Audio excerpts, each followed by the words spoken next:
Google Cloud Authentication System Outage. A DevOps Postmortem. Imagine it's December 14th, 2020. You wake up, reach for your phone, and realize the digital world has just gone silent. It isn't just a minor glitch or a localized blip. At 11:46 a.m., Universal Time Coordinated, the very gatekeeper of the internet, the authentication system, simply stopped turning the key. Suddenly, Gmail is unreachable, YouTube goes dark, and Google Drive becomes a ghost town for millions of users globally. For 47 minutes, the core identity of the web was fractured. This wasn't just a service down notification. It was a total blackout of credentials and metadata lookups that paralyzed almost every major Google service simultaneously. When a system this foundational fails, the stakes aren't just high. They're existential for the infrastructure. We're talking about a massive, sweeping failure where the very ability to prove who you are vanished in an instant. What happened behind the scenes was a masterclass in how invisible automated systems can become catastrophic when they turn against you. Listen closely, because this is a classic example of how invisible infrastructure can bring a global giant to its knees. On December 14th, 2020, Google's authentication system didn't just flicker. It flatlined for about 47 minutes. This wasn't some random glitch in the front end. It was a failure in the user ID service. Because this service handled credential issuance and metadata lookups, its failure meant that nearly every major consumer face, Gmail, YouTube, even Google Drive, went dark because nobody could log in. The real kicker? It was triggered by an automated quota management system. During a migration back in October, a configuration error left the old system reporting zero usage for the user ID service. When a grace period finally expired, the automated system saw this zero and slashed the allowed capacity, causing the service to collapse under its own weight. It's a grim reminder that when you automate your guardrails, they can become your primary point of failure if the underlying data is lying to the machine. Everything was humming along just fine until the gears of a complex migration started to grind. On paper, the transition was supposed to be seamless. Google was moving the user ID service over to a new quota system. They even baked in a grace period to give everyone some breathing room while the old and new systems coexisted. It worked for a while until it didn't. Back in October, a specific change left parts of that legacy system hanging in the background, reporting usage as zero. For months, no one noticed because the safety net held. But then, that grace period finally hit its expiration date. Suddenly, the automated quota management system woke up and saw what it thought was a massive spike in demand. It reacted exactly how it was programmed to, by slashing the allowed capacity for the user ID service to zero, effectively slamming the door on authentication for millions of users globally. Imagine the silence before a storm breaks. Then suddenly, the alarm starts screaming. At approximately 3:46 a.m. Pacific Time on December 14th, 2020, the very foundation of Google's house began to crumble. It wasn't just one service flickering. It was the authentication system itself. Suddenly, credential issuances and account metadata lookups, the keys to the kingdom, started failing for every single user account. Within just 60 seconds, engineers were paged as the fallout hit the front lines. For 47 minutes, the digital doors slammed shut on Gmail, YouTube, and Google Cloud. The atmosphere in the war room would have been electric. They weren't just fighting a bug. They were fighting a ghost in the machine caused by a botch migration to a new quota system. By 4:08 a.m. Pacific Time, they finally pinned down the culprit, and as they began manually disabling quota enforcement across data centers, the frantic pace of the recovery began to take hold. It started with a ghost in the machine. A botch migration where two quota systems were running side by side, like a train on parallel tracks. Because of a configuration error back in October, the old system reported zero usage for the user ID service, and while a grace period kept things stable, that window eventually slammed shut. At 11:46 a.m. Universal Time, coordinated on December 14th, 2020, the automated quota management system took over and decided it was time to throttle the service. Suddenly, credential issuance and metadata lookups for every single Google account began to fail simultaneously. It wasn't just one app. It was a total collapse of the authentication backbone. In an instant, Gmail, YouTube, and Google Drive went dark as the login button became a dead end for millions. The failure didn't just sit there.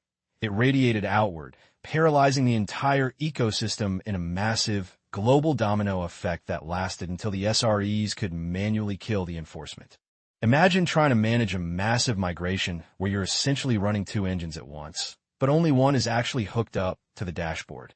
That's exactly what happened with the user ID service back in October. During that transition, a change was made to register the service with a new quota system, but it left pieces of the old infrastructure lingering in the background like a ghost in the machine. Because of this overlap, the old system started reporting the service's usage as 0. It seemed fine for a while, not because the code was perfect, but because an existing grace period on enforcement acted as a safety net. But when that grace period finally expired on December 14th, the automated systems took over and saw that 0 usage as a reason to slash the allowed capacity. Suddenly, the system couldn't allocate enough room to function, and the entire authentication backbone buckled under its own weight. When a core dependency like the user ID service fails, it doesn't just break one feature. It nukes the entire front door. On December 14th, 2020, that front door was Google's authentication system.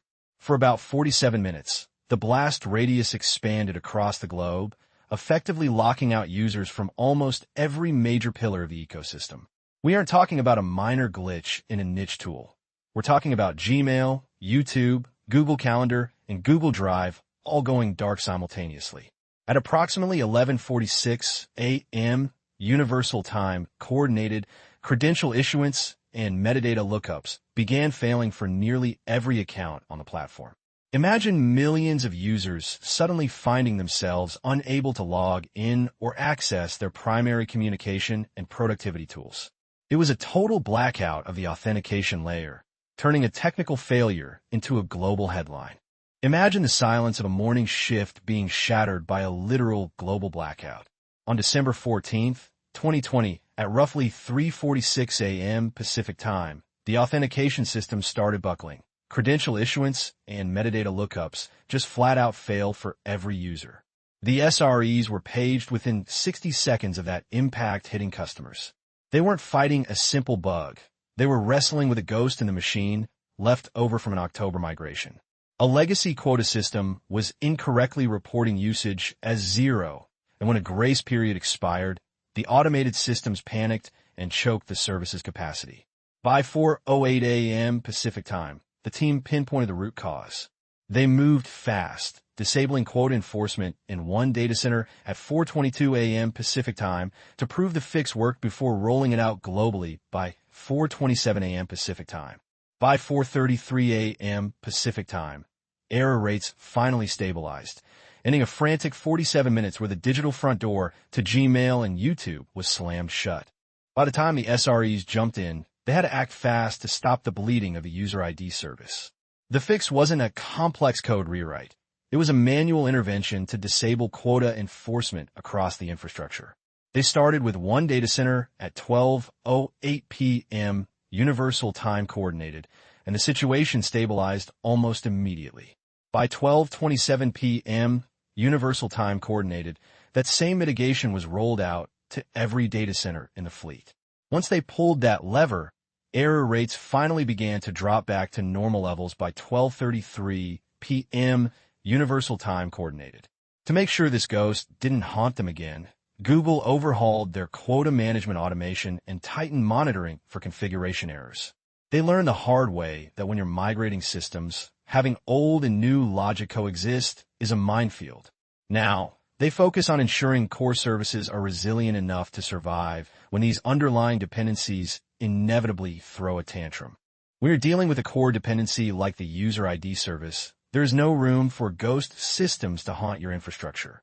The biggest takeaway here is that migration periods are minefields. When Google moved to a new quota system in October, leaving pieces of the old system active created a blind spot where usage was incorrectly reported as 0. We have to learn that automated systems aren't a substitute for rigorous monitoring. If you can't see a configuration error before it triggers a global failure, your automation is just a faster way to break things. Furthermore, The sheer scale of this hit highlighted that even with world-class engineering, human intervention remains a critical safety valve when complex incidents arise. We need to build in more robust, failure resilience and ensure that internal tools for external communication don't fail just when the primary systems go dark. Ultimately, it's about tightening the leash on automated changes and ensuring that grace periods don't become a veil for underlying architectural rot.